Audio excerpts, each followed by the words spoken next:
धर्मेंद्र प्रधान यांच्या राजीनाम्यानंतर मुंबईमध्ये ठाकरे बंधूंनी विजय सभेचं आयोजन केलं।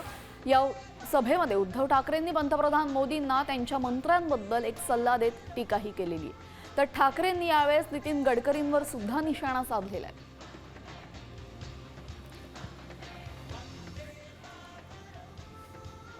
तर झुरळांनी हुकुमशहाला नमवलं अशा पद्धतीने उद्धव ठाकरे यांनी सरकारविरोधात फटकेबाजी केलेली आहे आणि आणखीनही महत्त्वाचे मुद्दे समोर येतील। E20 वर अर्थव्यवस्थेवर सुद्धा विषय चर्चा होईल असं म्हणत त्यांनी सरकारला एक सूचक इशारा दिलेला आहे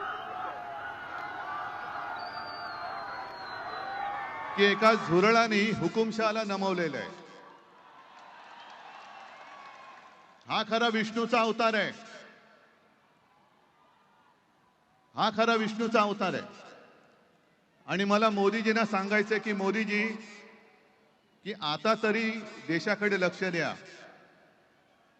ते तुमचे मंत्री त्यांचं काम सोडून पक्ष फोडण्यामध्ये बिझी आहेत, त्यांना म्हणा आता देशाचं काम करा।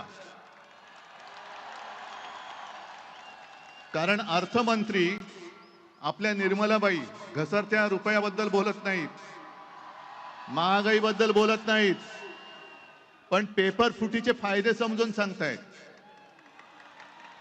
राजनाथ संरक्षण मंत्री देशाच्या संरक्षणाची बोंब, पण धर्मेंद्र प्रधानच्या संरक्षणासाठी पुढे आलेले। आपले खड्डा मंत्री नाही, रस्ता मंत्री ते इथेनॉल वरती बोलतायत। हा पुढचा विषय नक्की आहे।